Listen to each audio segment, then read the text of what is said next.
I did not go to school till 10th standard. I was enrolled in a Zilla Parishad school, but I just refused to go to school, and I studied on my own.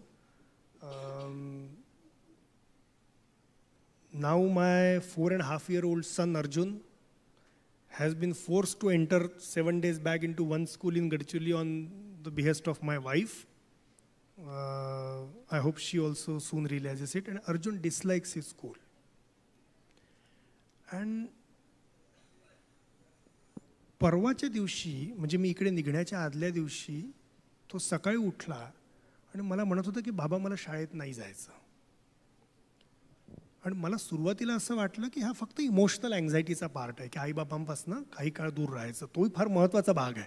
आईबाबांपासून छोट्या मुलांना एवढं दूर का राहावं. पण त्याच्या पुढे तो जे बोलला ना, मी चकित झालो आहे. तुम्हाला खरं सांगतो. 4.5 वर्षाचा पोरगा बोलला. तो काय बोलला माहिती आहे मला.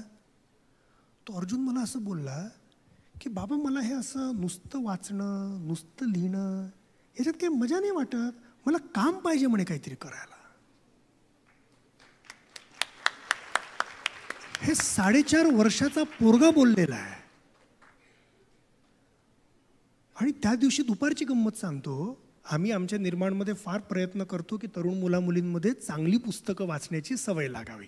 म्हणून आम्ही असं की दुनियाभरचे भारीचे भारी टायटल बोलवतो, अगदी चांगले मुलांच्या पुढे आणतो आणि आम्ही 50% किमतीत विकतो. बाकीचे 50% आम्ही डोनेशनमधनं गोळा करतो. त्या पुस्तकांच्यावर आम्ही आमच्या निर्माणचा शिक्का मारतो. म्हणजे निर्माणकडनं मिळालं कळावं आणि त्याने जाऊन कुठेतरी भलतीकडे विकू नये. तर मी अर्जुन माझ्या ऑफिसमध्ये आला. तर मी त्याला म्हटलं शिक्के मारायचे आहेत. तर जॉर्ज ऑरवेल या लेखकाचं ॲनिमल फार्म नावाचं पुस्तक आहे. अप्रतिम पुस्तक आहे. तुम्ही वाचलं नसेल तर कृपा करून वाचा. ब्युटिफुल. अर्जुनने अर्ध्या तासामध्ये ॲनिमल फार्मच्या 100 पुस्तकांवर निर्माणचे ठप्पे मारले. And he was extremely happy. म्हणजे जे काम अदरवाईज माझ्या कुठल्या तरी 22-23 वर्षाच्या ज्युनियर कलिगने केलं असतं ते एका 4.5 वर्षाच्या पोराने केलं. आणि त्याला त्याच्यात मिनिंग वाटलं. त्याला वाटलं की मी काहीतरी नेमकं करून राहिलो आहे. मला नुसतंच तुम्ही वाचायला नका लावू. शिक्षणामध्ये कुठल्याही लेवलच्या शिक्षणामध्ये जो बदल व्हायला पाहिजे तो ॲक्च्युली हा व्हायला पाहिजे. 4.5 वर्षाच्या मुलाला देखील प्रेरणा असते ॲडल्ट सारखं वागण्याची आणि काहीतरी मिनिंगफुल रोल अदा करण्याची. त्याचा वकूफ कमी आहे. त्यामुळे 4.5 वर्षाच्या पोराला त्याच्या लेवलचं काम द्यायचं, 14 वर्षाच्या पोराला त्याच्या लेवलचं द्यायचं आणि 24 वर्षाच्या लेवलला त्याच्या लेवलचं द्यायचं. पण ॲडल्ट्स म्हणून आपली ही जबाबदारी आहे की आपण तो तुकडा तोडून त्याला देऊ शकतो का जिथे त्याला काहीतरी मिनिंगफुल कॉन्ट्रीब्युशनची प्रेरणा मिळेल आणि त्याच्यातनं तो शिकेल. कारण नाहीतर काय होतं, नाहीतर असं होतं की माझ्या 10वीच्या विज्ञानाच्या पुस्तकामध्ये ॲलमचा फॉर्म्युला होता K2SO4 Al2SO4 thrice 24 H2O. 24 वर्ष झाले मी हा फॉर्म्युला माझ्या डोक्यातनं घालवू नाही शकत हो.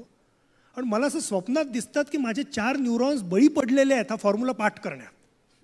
पण मला असं वाटतं की कोणतरी जाब विचारायला पाहिजे सेनापती बापट रोड बसलेल्या बालभारतीच्या लोकांना की तुम्हाला हा कोणी राईट दिला की महाराष्ट्रातल्या 10वी करणाऱ्या 5 लाख विद्यार्थ्यांच्या डोक्यातले 4 न्यूरॉन्स म्हणजे 20 लक्ष न्यूरॉन्स हे तुम्ही K2SO4 Al2SO4 thrice 24 H2O ने भरून टाकाल.